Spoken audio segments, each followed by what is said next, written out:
From computer graphics to 3D to traditional techniques such as drawing and stop-motion animation, animators of all mediums work hard to produce believable worlds that are able to evoke an emotional response within their audience. This is often completed through the application of the 12 basic principles, which were first introduced by Disney animators Ollie Johnston and Frank Thomas in the year 1981. To this day, these principles have continued to be widely utilized in order to help convey a sense of realism. And to get a better idea of how these techniques can be applied, this video will be analyzing a scene from the stop-motion animated feature film Coraline and how it has successfully produced a believable story. Coraline revolves around an 11-year-old girl who has recently relocated across the country and into an old house labeled the Pink Palace. While exploring her new home, she discovers an unusually small door that leads her into a world that seems better than her own, only to discover that it holds an unsettling secret. Coraline must work together with Wybie, an anxious boy she befriends, to save her parents and avoid being trapped in the fabricated universe forever. The chosen scene is the initial interaction between Coraline and Wybie, also known as Wyborn. Seemingly the only other young person in town, he approaches Coraline, and like her, is adventurous, but unlike her, seems constantly nervous and timid. On the other hand, Coraline is the energetic protagonist who is outspoken and constantly curious. Her adventurous spirit is apparent from the first scene where she decides to venture out into the woods, meeting a stray cat before being startled by a masked Wybie. Ooh, let me guess, you're from Texas or Utah, someplace dried out and barren, right?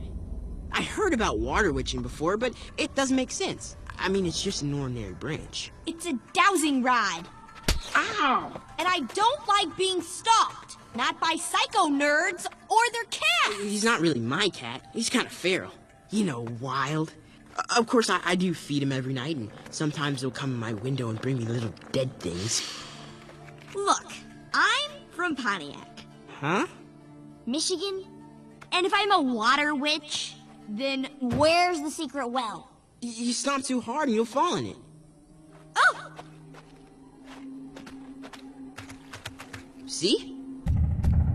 It's supposed to be so deep.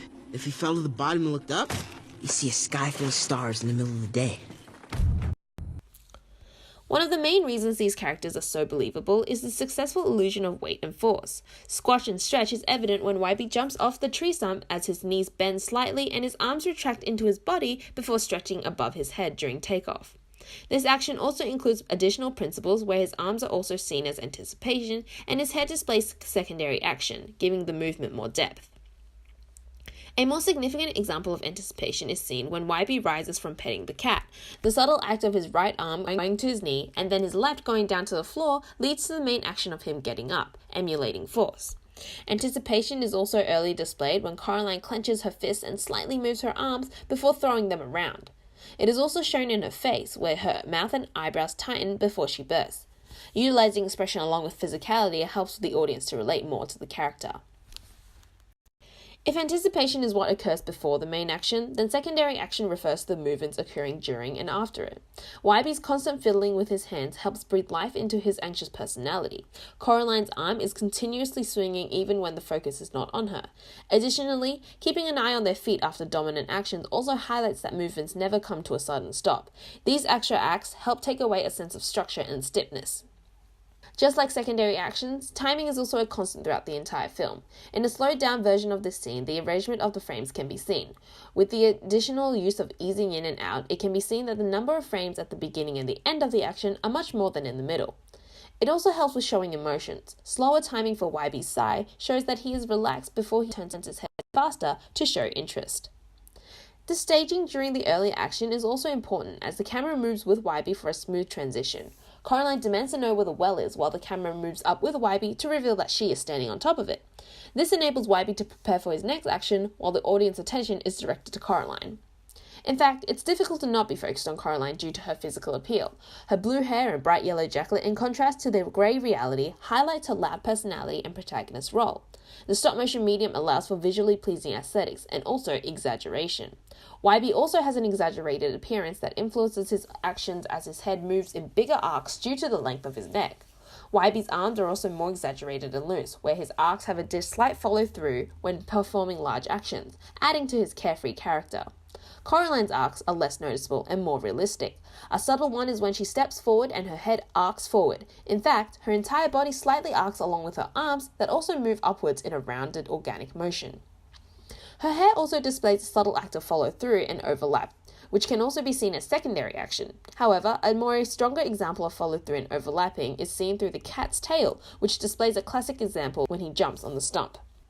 As noticed, there were two principles that were not discussed for this film: solid drawings and straight ahead / poster pose.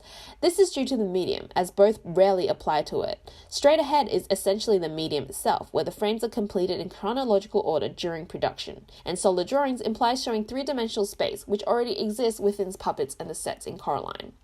However, all of the principles play an important role in making for a believable story, and utilizing a number of them at once makes for a much more engaging performance. Coraline is just one industry-level example that displays the successful use of these techniques in order to create a world and characters that are able to evoke an emotional response and relate to the audience.